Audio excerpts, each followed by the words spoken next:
Hello everyone and welcome back to the channel. Today we have another What's on the Shelf. Let's get onto the shelf. First off, we have the Keyforge Age of Ascension and Dark Tidings two-player starter sets. These just have all the tokens, player mats, that kind of stuff in them. The decks are in another place.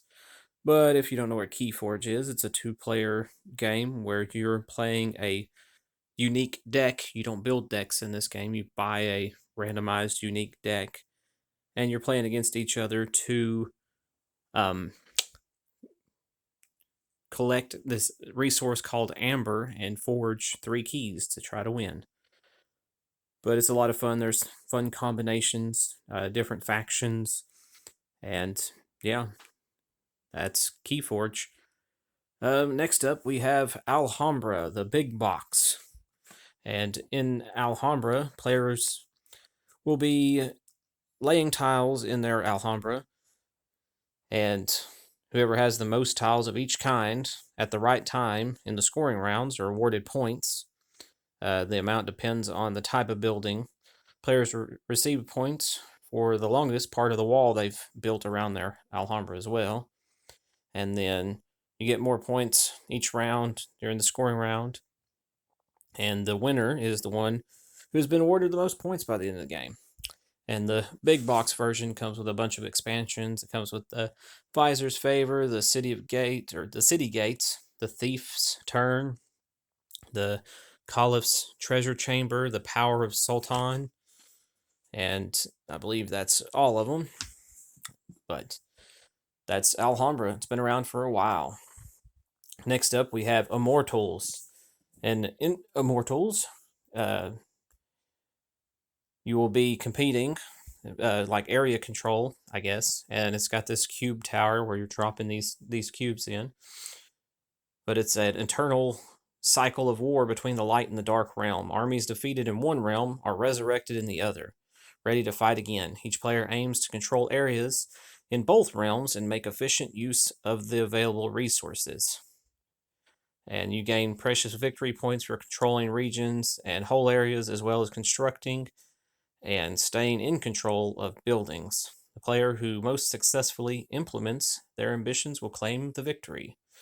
I haven't got a chance to play this yet. It's 3 to 5 players, so but it looks pretty neat. You have a light and a dark army, and as your people die, they move between the two realms, and yeah, it's area control. Next up, we have Betrayal at House on the Hill. In Betrayal at House on the Hill, you'll be an explorer exploring a haunted house, I guess, kinda. But there are these things called haunts, and as you explore, you'll be placing new room tiles, and stuff happens. And after a specific number of haunts, one player will turn traitor. And then it becomes everyone trying to survive and kill the traitor, and the traitor trying to kill everyone else, or whatever that haunt happens to be that round. Like I said, there's 50 different ones in this version of the game. You'll be collecting weapons and equipment and trying not to go insane and all that good stuff. Up after that, we have the Potion Explosion, the 5th ingredient expansion. It adds new professor tiles to the game, a new mechanic that kind of tweaks the rules of the game depending on which one is out. 4 new kinds of potions, as well as a ghastly cauldron board, reward tokens, scalding tokens, and a wild ingredient. But adds a bunch of new stuff to the game, makes it even more fun. And after that, we'll go ahead and hit Potion Explosion. In Potion Explosion, you'll be gathering these marbles out of this dropper thing. And if you pull a marble and any 2 of the same color hit, that's an explosion, and you get to take those as well. And if it keeps exploding, you get to keep taking more marbles, and those marbles are the different ingredients to brew your potions. And you'll place those into your potions and brew them, and then the potions give you special powers that you can use by drinking that potion. But yeah, that's pretty much Potion Explosion, and whoever has the most points, you get points for the potions. wins the game.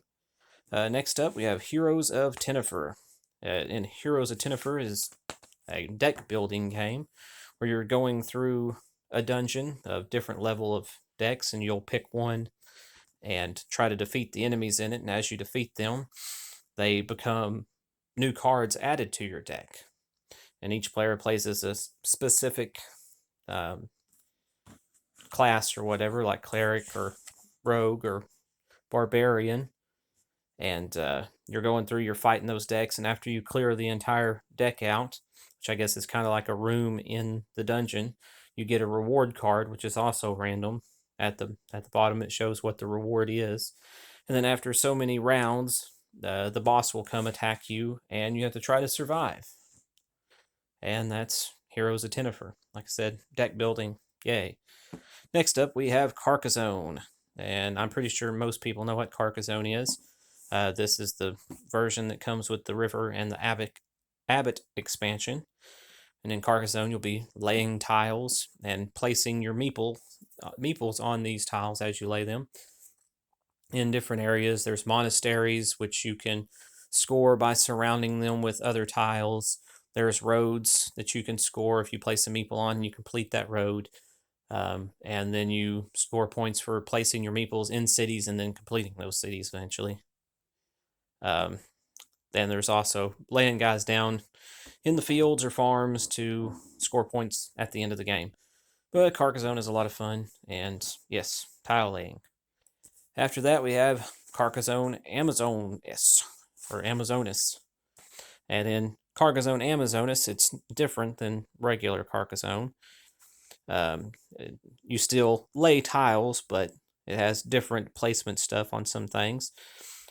In this one, you have meeples, and you have a boat, and you have camps, and you place your meeples in the village tiles and the tributaries, and then you place your camps in the jungles, and you score points off of them based off how many animals are enclosed in that area at the end of the game. And villages work the same as cities in regular Carcassonne. Once it's complete, you score points, and tributaries work the same as roads. Once it's complete, you score points. And then you're also trying to sail your boat down the Amazon River, and you score points based on where you are on the position on that river, and the river grows longer as you go down. Every time someone plays a new Amazon River tile, you score points based on your position, and also at the end of the game. But that's pretty much Amazonas Carcassonne. And last but not least, we have a game called Tumbletown. In Tumbletown, you will be rolling dice, constructing buildings, and competing to make the best town in the West. The game is played over a series of rounds. Each round, you go through 4 phases, which makes up your turn. You'll claim a building plan. You'll take the dice and roll the dice. Then you construct and use your powers, and then you place and then discard your extra dice. And the neat thing in this, you'll be earning points for your buildings you construct and for matching the style of your horse and meeting the layout requirements of your town.